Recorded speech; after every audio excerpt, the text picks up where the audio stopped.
So next steps, you may or may not be aware that the James Paget, the Queen Elizabeth and the Norfolk and Norwich are becoming a hospital group. So there's actually a lot more work that we will be able to do together, and a lot more opportunities around this. And all of the work that we have conducted over the last year or so, including that you were involved in, will inform what that patient and public involvement and engagement looks like going into the new hospital group formation.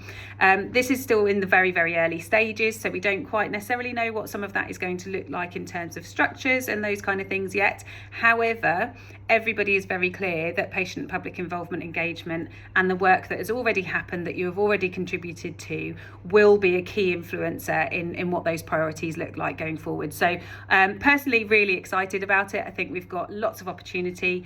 There are flyers all around the centre that you can have a look at, and we've got a couple of examples of studies, because one of the things that you also asked me to do when we came back was to give you opportunities to take part in research. Now, I intentionally didn't do that the first time that I came to see you, because we'd never met before.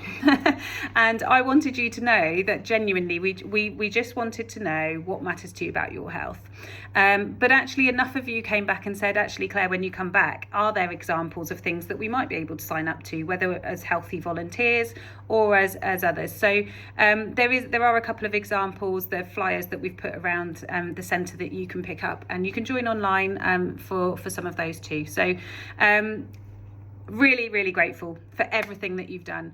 I'm sure this is only the start of the work that we'll be doing with you at the Circus Centre. I know that Annabelle and Massey and everybody else, all the tutors who are just brilliant, and I'm very grateful for all of their time.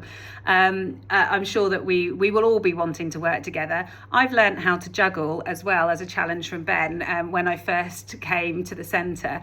I should have brought some balls with me today to be able to do this, shouldn't I? But I haven't. So if you see me around the centre, feel free to challenge me. And finally, the one thing that I should also mention is that we have received 2 lots of funding from the National Institute for Health and Care Research, Patient and Public Involvement and Engagement grant from the East of England region. And that is what has been able to allow us to put on some of these extra sessions and workshops. So really, really grateful to them, and thank you very much for your funding. We probably wouldn't have been able to do it as well as we have without you. So yeah, thank you very much, everybody. Hope you've enjoyed all the videos. Please feel free to come and chat to me around the week when I'm around the centre. We also have a art exhibition upstairs, so please feel free and have a look. And that was an exhibition that lots of people who took part in the workshops joined in. It was a completely accidental art exhibition, but like everything else that I've experienced with circus and performing arts, sometimes the best things are the unplanned, aren't they? So thank you so much for everything that you've done.